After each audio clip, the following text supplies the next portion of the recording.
pessoal, professor Luiz Santos com vocês, Direito Constitucional, ADM, Regime Jurídico Único, Lei 8.112 de 90. Estamos aí nos avançados estudos desta lei. Nosso objetivo aqui é trazer a vocês as perfeitas condições para que vocês possam fazer uma excelente prova dentro dessa lei. A 8.112 de 90 é uma lei federal, também chamada aí de Estatuto do Servidor Público da União, mas que também se estende às autarquias e às fundações autárquicas, tá certo? Desde que a pessoa esteja investida aí num cargo público, exercendo função de confiança ou função comissionada, também vale para os cargos em comissão, enfim. O que nós excluímos aqui na legislação 8.112 de 90 é basicamente o trabalhador que está com carteira assinada, exercendo emprego, de regra nas empresas públicas ou sociedades de economia mista, mas também vale para as chamadas autarquias se estiverem em regime especial. Nos avançados estudos, nós já olhamos aí, por exemplo, pessoal, que o servidor público ele precisa de cumprir algumas exigências para poder ter a investidura, tomar a posse. E também existe ali as regrinhas específicas para ele poder entrar em exercício, Então tem prazo para fixar, tudo coisas que nós já vimos em blocos passados. É importante lembrar que o servidor está sujeito também ao estágio probatório, que embora a legislação fale em 24 meses, já é sedício, já é sabido que o Supremo Tribunal Federal fixou isso em 36 meses ou 3 anos. Nesse período, o servidor deve estar atento a alguns detalhes, a alguns requisitos que ele tem que cumprir, como, por exemplo, a assiduidade, portanto, não faltar, ser responsável, assumir o que fez, ter a capacidade de iniciativa, portanto, ter mais proatividade. Também ele deve se acautelar no tocante à chamada responsabilidade e ser disciplinado, cumprir ali as regras que estão estabelecidas. Muito bem. Dito isso, pessoal, nós seguiremos aqui nessa análise para lembrar a vocês alguns pontos relevantes aí, da legislação e que, portanto, não podem faltar. O servidor que não for aprovado no estágio probatório, ele será exonerado e não demitido. Ou seja, aquele que foi demitido é o servidor que andou aprontando, fez coisa errada, de regra praticou coisas graves, na maioria das vezes, inclusive, condutas criminosas. Então, esse será demitido. Então, vocês devem ver a demissão como uma pena. Já a exoneração, não. Então, quando se fala aqui que o servidor público que bombar, que for reprovado no estágio probatório, ele será meramente exonerado, se quer dizer, na verdade, pessoal, que ele não vai sair manchado, que ele não vai ser punido. Então, não conseguiu lograr êxito no estágio probatório, que é muito raro, reprovar na experiência, mas se acontecer, ele será exonerado. Agora, se ele for estável, ele volta para o cargo anteriormente ocupado, certo? Então, o servidor, como já dito aí em outro momento, ele é, por exemplo, um analista da Receita Federal, mas ele passou no concurso para auditor da Receita Federal. O que ele faz se ele já tiver 3 anos lá na condição de analista, já estável, portanto? Ele pede uma licença sem remuneração para tratar de assuntos particulares, se sujeita ao estágio probatório no cargo que ele passou agora, que é o de auditor. Foi aprovado, ele vai lá depois e pede exoneração definitiva do cargo de analista. Foi reprovado no estágio probatório, então ele pode voltar a ser analista de novo, porque o cargo dele está ali assegurado, desde que ele tenha pedido apenas uma licença. Ele não pediu exoneração, não deu essa bobeira. Pedir exoneração, aí acabou. Não tem mais o cargo, já era, não tem mais condições. Muito bem.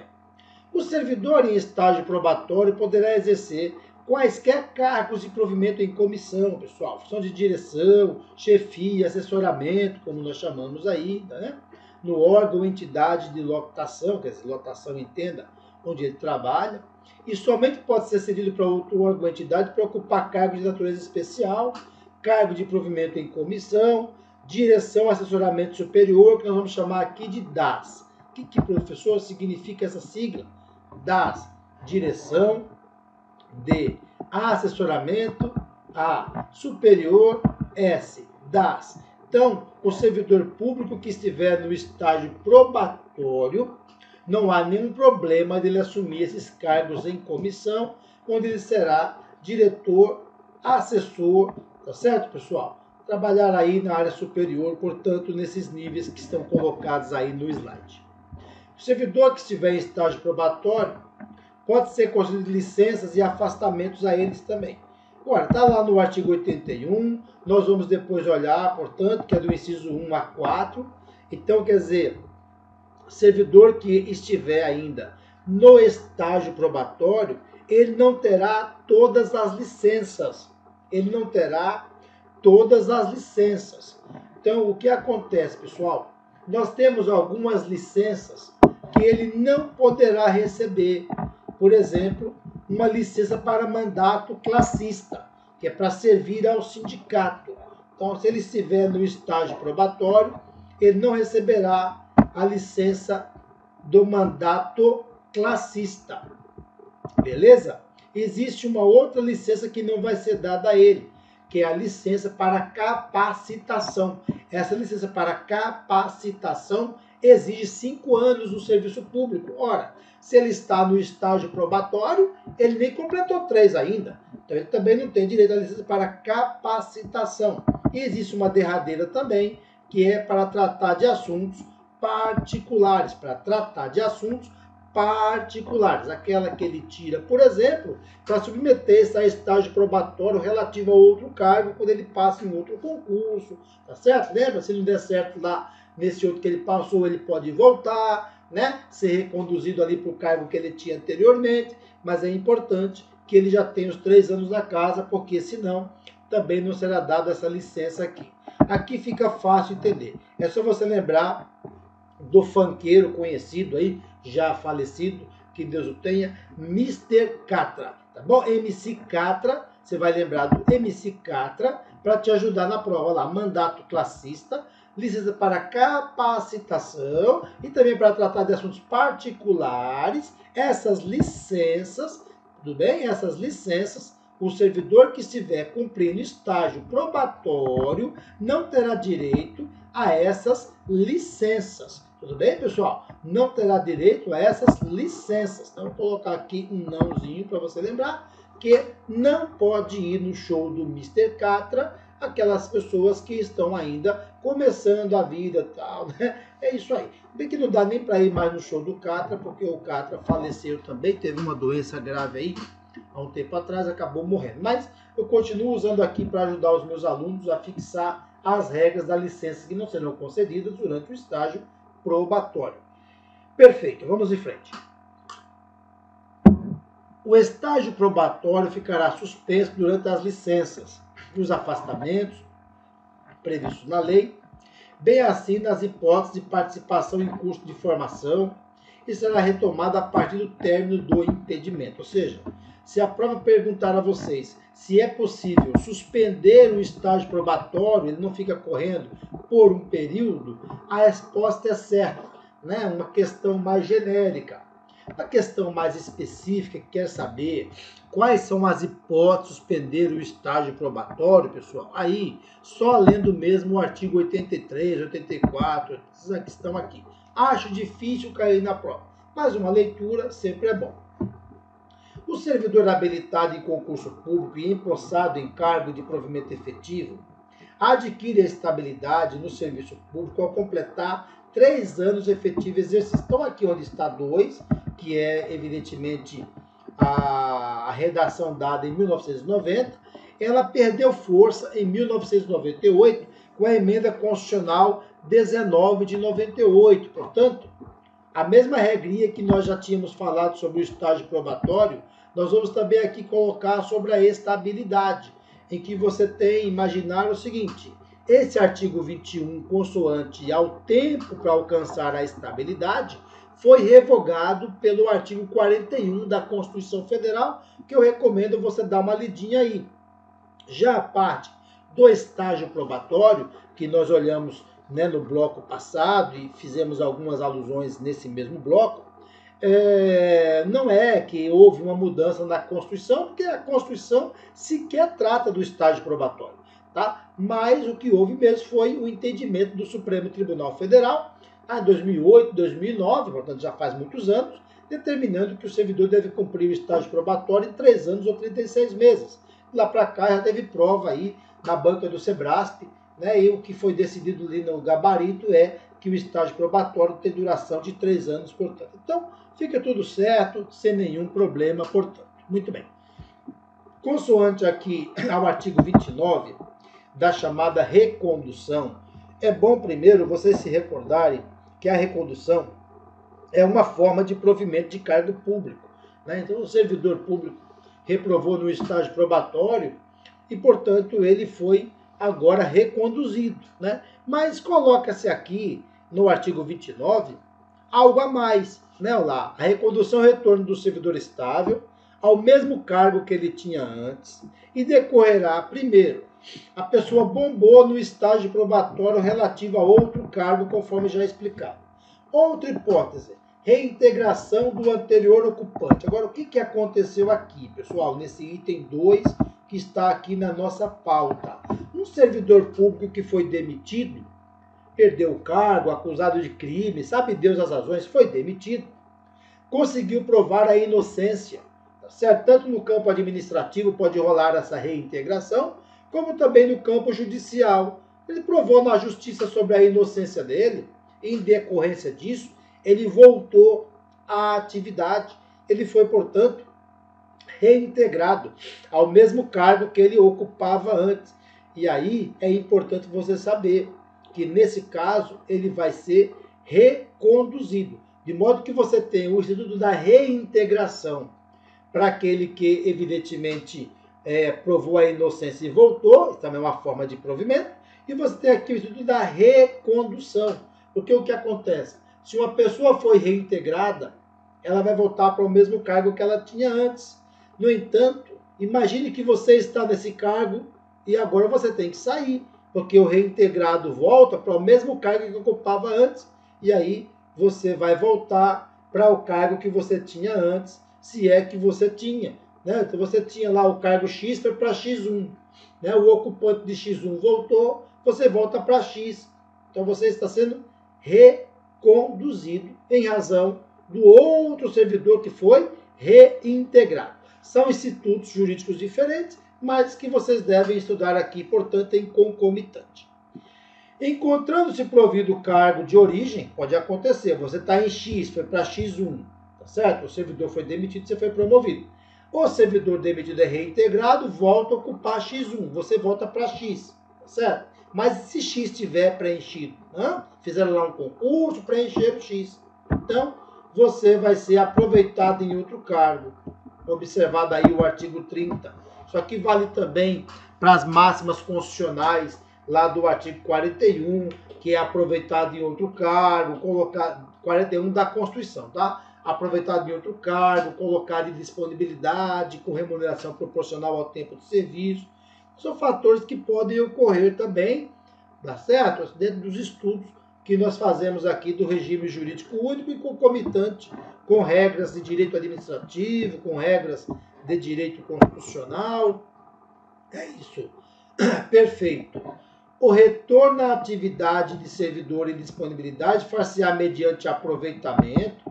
Então, o servidor está em disponibilidade porque o cargo dele foi extinto, foi transformado, né? Ou o eventual ocupante da vaga voltou e você tem que ser reconduzido, mas não dá para reconduzir porque já tem alguém no seu cargo e você fica em casa ganhando sem trabalhar, em disponibilidade. Mas, a hora que vagar um cargo, você é chamado de volta. E esse chamado de volta chama-se aproveitamento, ok? Vai ser recolocado em atividade, né? Se no teu cargo, o teu cargo já era, não tem mais, vão chamar para um parecido, com atribuições, né? Evidentemente compatíveis com aquele cargo que você tinha antes, para que não tenhamos surpresas desagradáveis, portanto. Bom, por força do artigo 31, o órgão central de sistema de pessoal civil, nós vamos chamar aqui de CIPEC, né? O CIPEC, vou tentar escrever aqui, o meu mouse é meio rebelde, mas às vezes ele me atende. Ok. CIPEC é o que, pessoal? É Sistema Integrado de Pessoal Civil. É como se fosse, a bem da verdade, uma outra maneira de falar o RH. Então você tem que imaginar que existe o Departamento de Recursos Humanos, só que aqui na esfera federal chama-se CIPEC, né? Sistema Integrado de Pessoal Civil, e esse órgão central de pessoal civil, CIPEC, determinará o imediato aproveitamento de servidor em disponibilidade em vaga que vier a ocorrer nos órgãos das entidades da ADM Pub Federal. Tá certo? Que nos interessa aqui a administração pública federal. Seja para falar da União, seja para falar das autarquias ou das fundações autárquicas, desde que sejam federais, tá valendo.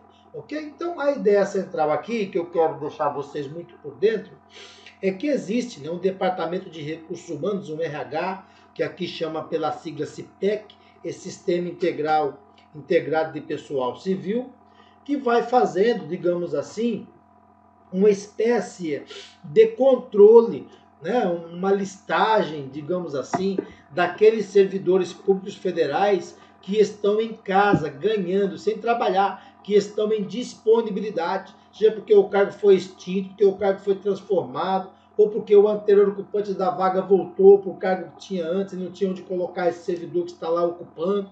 Então, é possível ocorrer esses fenômenos aí, lembrando sempre que o RH ele vai, tá certo, chamar de volta esse servidor para ele trabalhar quando aparecer um cargo evidentemente compatível, né? Tá aqui no parágrafo único, nas hipóteses do 3º do 37, o servidor posto em disponibilidade poderá ser mantido sob responsabilidade do órgão central do sistema de pessoal civil da ADM federal, que é esse tal de CIPEC, né, que já tinha escrito aqui em cima, esse Sistema Integrado de Pessoal Civil, até o adequado aproveitamento em outro órgão ou mesmo em outra entidade. Então, até que aconteça isso, o servidor está em casa, ganhando sem trabalhar, que é o que nós chamamos de disponibilidade, mas não é dizer que é um oba-oba, que ninguém está de olho nele, ninguém está sabendo o que está acontecendo, ele está livre, leve e solto.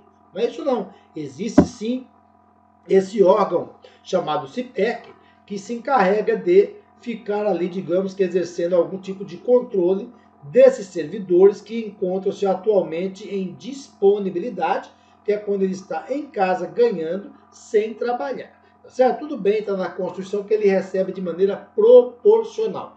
Não é demais lembrar a vocês, se vier na sua prova, qual é o entendimento do Supremo Tribunal Federal sobre isso? Jurisprudência. Se a sua prova vai cair isso ou não, tem que olhar seu edital direitinho e ficar por dentro. Mas se perguntar de acordo com o entendimento do Supremo Tribunal Federal, ele vai receber de maneira integral e não proporcional. Então, de acordo com a Constituição, quem está em disponibilidade recebe remuneração proporcional ao tempo de serviço. Quem está em casa ganhando sem trabalhar, evidentemente nesse entendimento da Constituição. Se vier de acordo com o Supremo, recebe integral, deixe isso registrado. Muito bem. Será tornado sem efeito o aproveitamento e cassada a disponibilidade se o servidor não entrar em exercício no prazo legal, salvo doença comprovada por junta médica oficial. Ou seja, o servidor está em casa, ganhando sem trabalhar, em disponibilidade, será chamado, né, no chamado aproveitamento, vai ser, né, aproveitado. Se ele não voltar, ele então terá a sua disponibilidade cassada. Cassação, professor, não é punição? É punição. É punição, né? É punição, a não ser que ele prove lá por junta médica que ele não está muito bem de saúde, né? Está enfrentando alguns problemas, comprovado sempre por junta médica, tudo bem. Mas se não, ele vai, evidentemente, ter que voltar.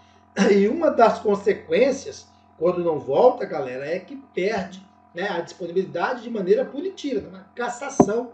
Tá em casa ganhando sem trabalhar, agora não vai ganhar mais nada e vai ser punido, portanto. Então é uma previsão, evidentemente, tanto da legislação como da Constituição, o Instituto da Disponibilidade, mas que aqui, no caso concreto, vocês precisam ficar por dentro que existe penalidade para o servidor ativo. Ele pode ser demitido, suspenso, multado, advertido, e pena para o servidor inativo, que é aquele que já se aposentou ou que está em casa ganhando sem trabalhar em disponibilidade e que poderá eventualmente perder essa disponibilidade pelo estudo da cassação.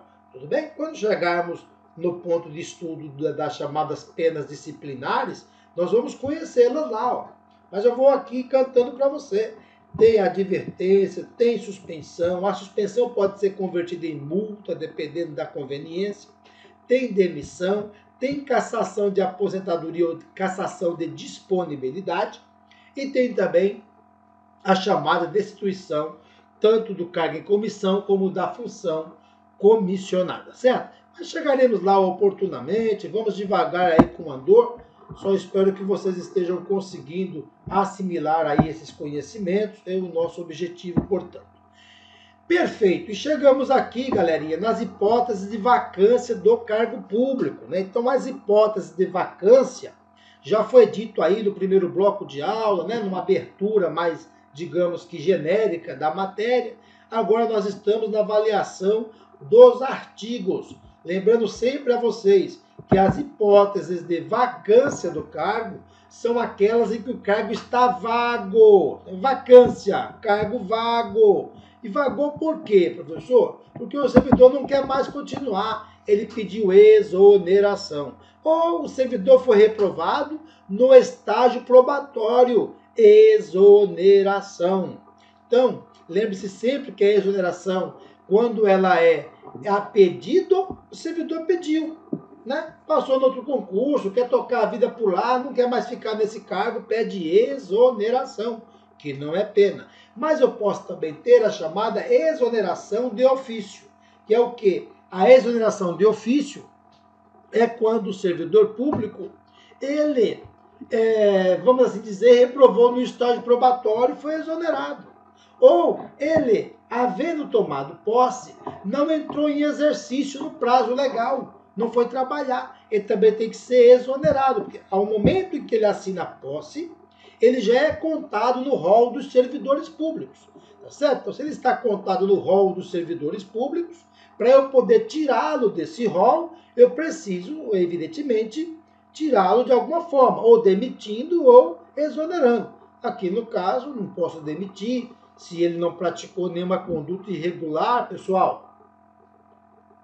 Uma conduta ilegal, eu não posso, né? Uma conduta abusiva, eu não posso, nada que a lei determine a demissão dele. Então, por hora, vocês entenderem que a exoneração gera vacância, mas não se trata de uma penalidade, tá bom? Tá saindo numa boa. Agora eu tenho a demissão. Demissão aqui deve ser avistada como uma pena. Então, o servidor andou aprontando, fez coisa errada, praticou improbidade, praticou crime contra a administração pública, faltou por mais de 30 dias consecutivos, eventualmente faltou por 60 dias intervaladamente durante um ano.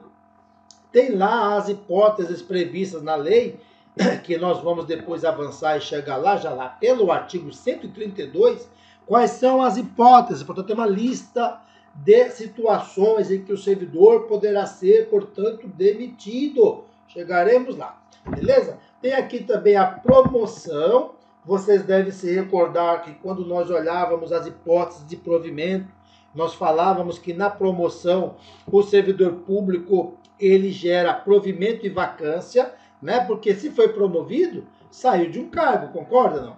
Foi promovido, ele saiu de um cargo e está agora indo para outro de nível, digamos assim, mais elevado. Então, é como se vocês pensassem que ele sai daqui e vai para lá, né? Ele tem uma ascensão profissional, certo? Ao sair daqui, ele está gerando vacância do cargo público, que é o que está na nossa pauta. Ao chegar aqui, ele está gerando provimento do cargo público, que nós já vimos anteriormente. Então, veja, tanto na promoção como também na readaptação, tanto na promoção como também na readaptação, nós temos, pessoal, nesses dois institutos aqui, nós temos, né, deixa eu só puxar uma setinha aqui, nós temos a ocorrência de provimento, ou seja, o cargo vai ser preenchido, e também temos a ocorrência da vacância, que é o que está agora aqui na pauta, né? A vacância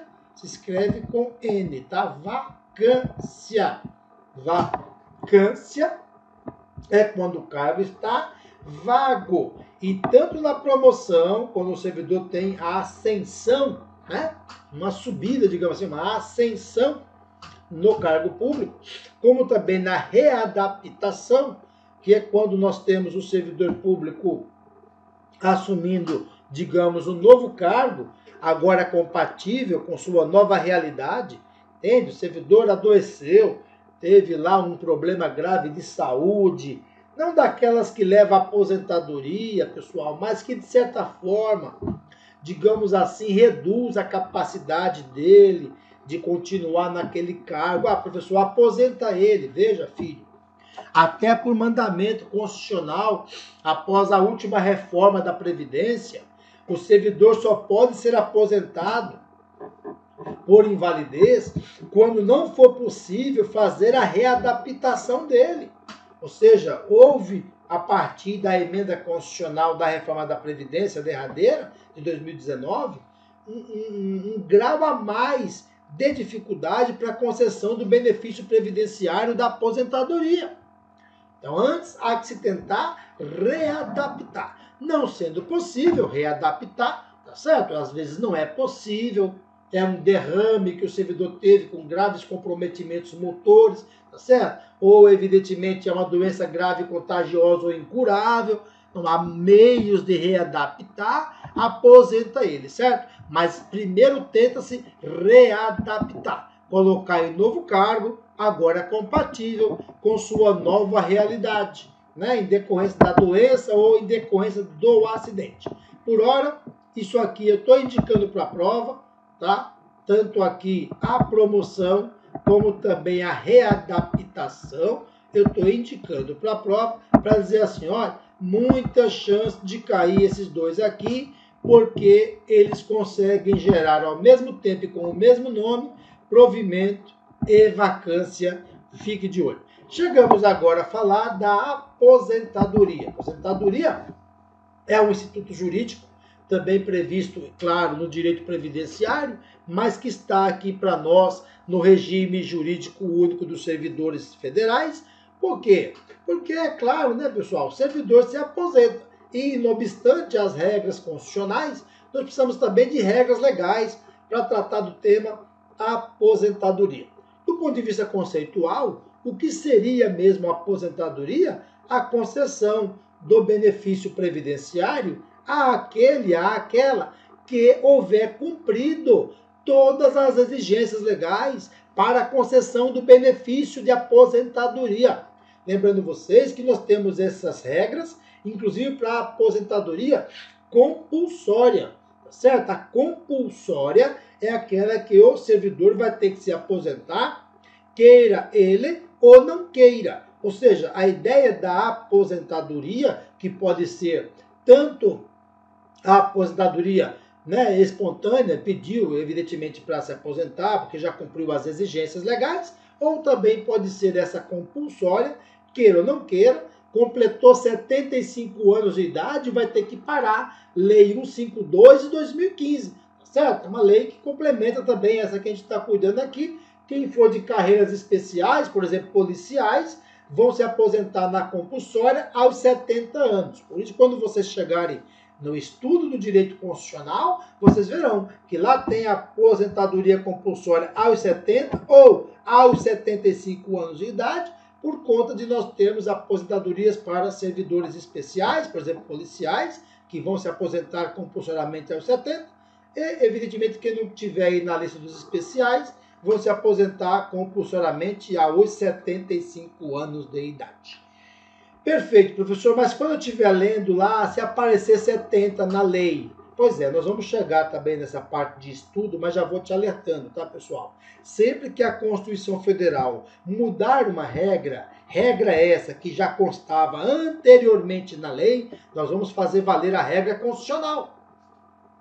É como vocês imaginassem que a Constituição é a norma superior, é a norma suprema. O que a Constituição disser, as leis terão que se curvar, certo? Sejam aquelas que forem produzidas posteriormente, né, à Constituição ou suas emendas, já aquelas que são anteriores à Constituição e suas emendas, meramente quando se está estudando, se faz as devidas adequações. Perfeito. Outra hipótese de vacância. Posse em outro cargo quando não for possível acumular.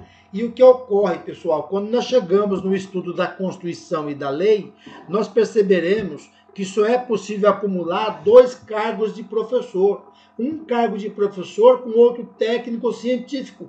2 cargos privativos de profissionais da saúde com profissão regulamentada. O vereador também pode acumular cargo público se houver compatibilidade de dias e horários. O militar, depois da última emenda constitucional em 2019, também pode ser professor, dar aulas.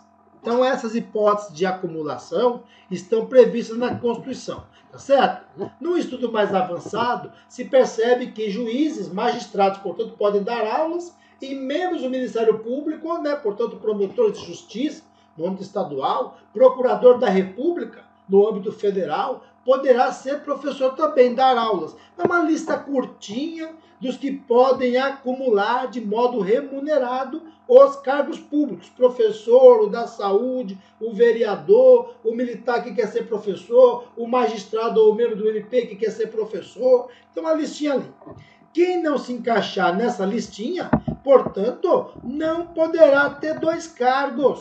Sinalizando o quê, professor? Que ele vai ter que abrir mão de um.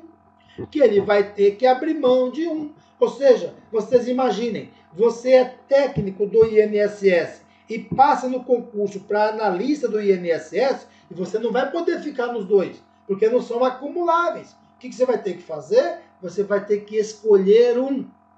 E é evidente, se você era técnico e agora passou para analista, ganha mais, né? Ganha o dobro, você vai fazer? Uai, você vai pedir exoneração de técnico e ser analista. Nos 2 não dá para ficar, né?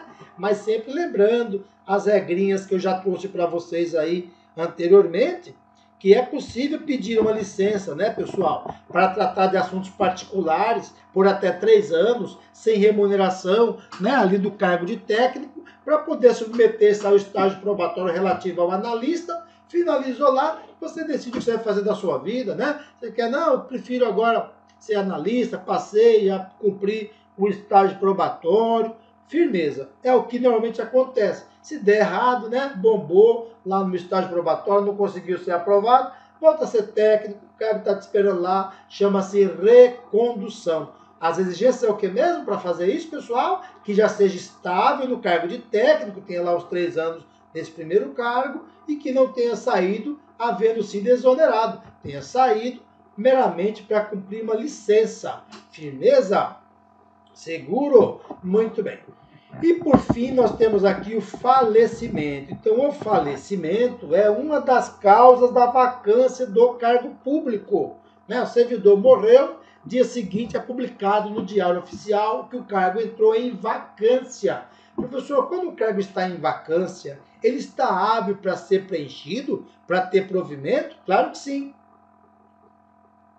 Mas é importante que vocês compreendam que quando nós estamos aqui falando das hipóteses de vacância, nós estamos dizendo, pessoal, que o cargo por hora vagou, porque o servidor público pediu para sair, exoneração.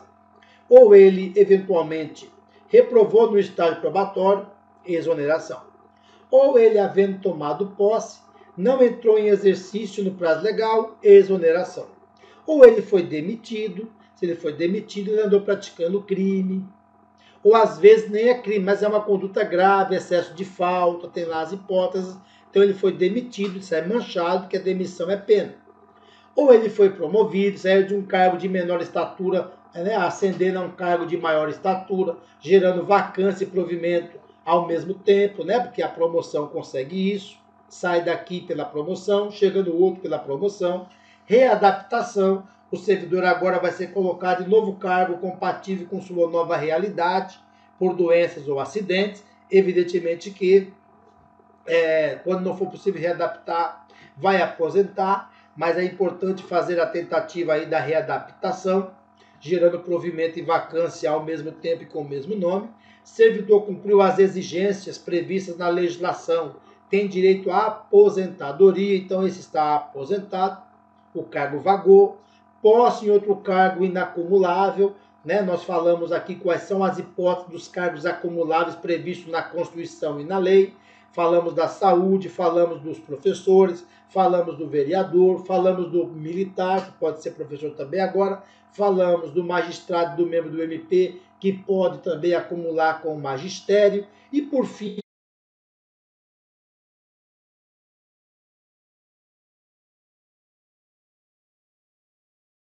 fazer questões, ficar aí por dentro de como vem na prova.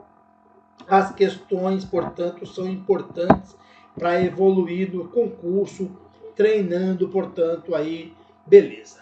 Nos termos da Lei 8.112/90, especialmente no que tange a nomeação e a posse, julgue os itens a seguir. Então, nós temos que pensar aqui que a questão veio sobre a Lei 8.112/90, que é o nosso objetivo.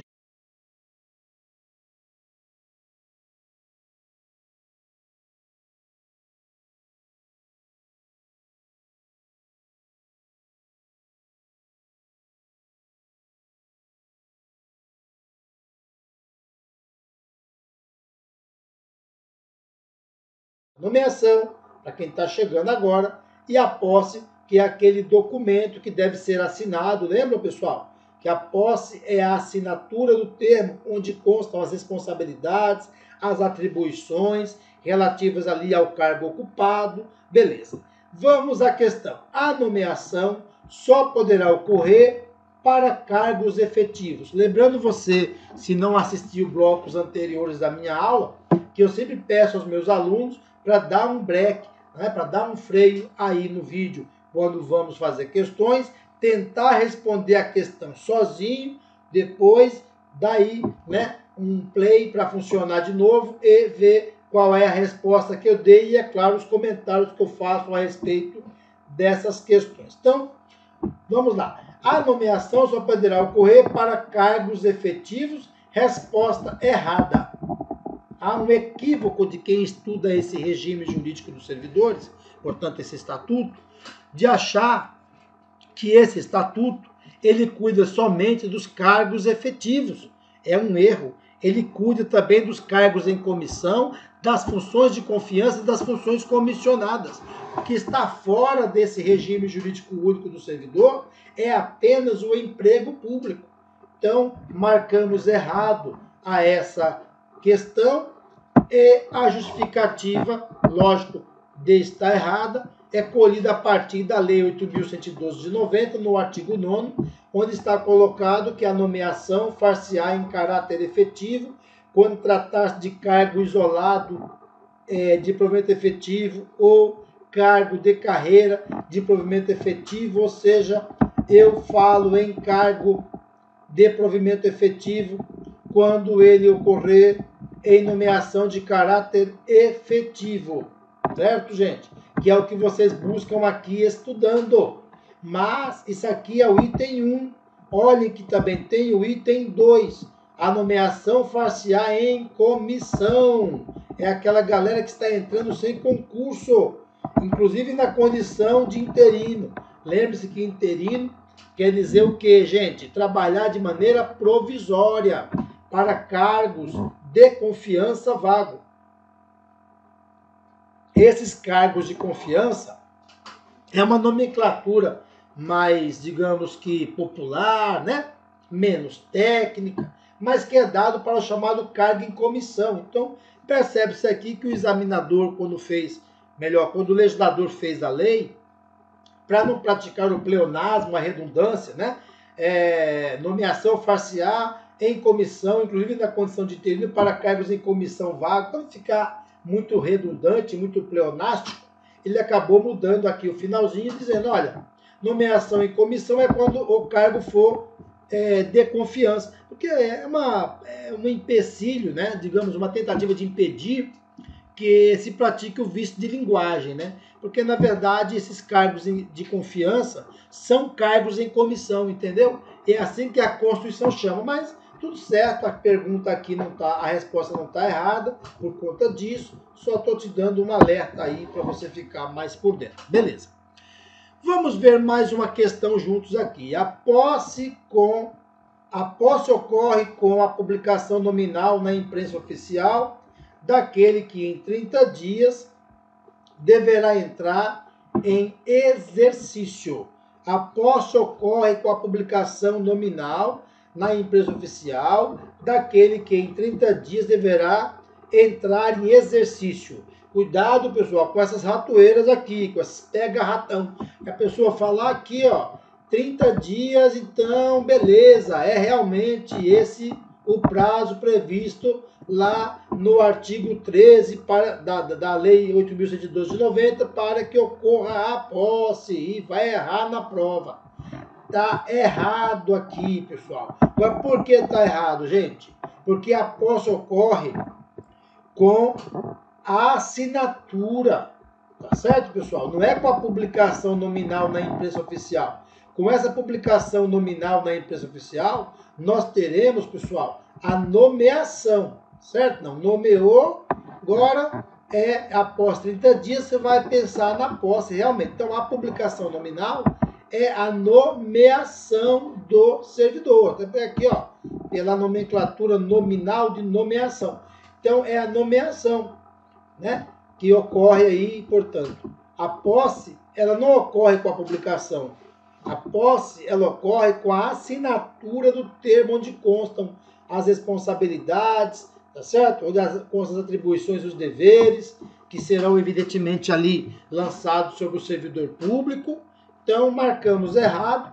Partimos agora para a justificativa da nossa resposta, né? Então, a Lei 8.112 de 90, lá pelo artigo 13, diz que a posse dar-se-á pela assinatura do respectivo termo, no qual deverão constar as atribuições, os deveres, as responsabilidades e os direitos inerentes ao cargo que vai ser ocupado, portanto, a partir dessa assinatura, lembrando sempre que depois que toma posse, havendo sido nomeado para o cargo, ele deverá entrar em exercício em 15 dias, né? Nós já olhamos isso aí no outro momento. Tem lá também as variações que devem ser observadas, mas digamos que seria essa, portanto, a regra, ok?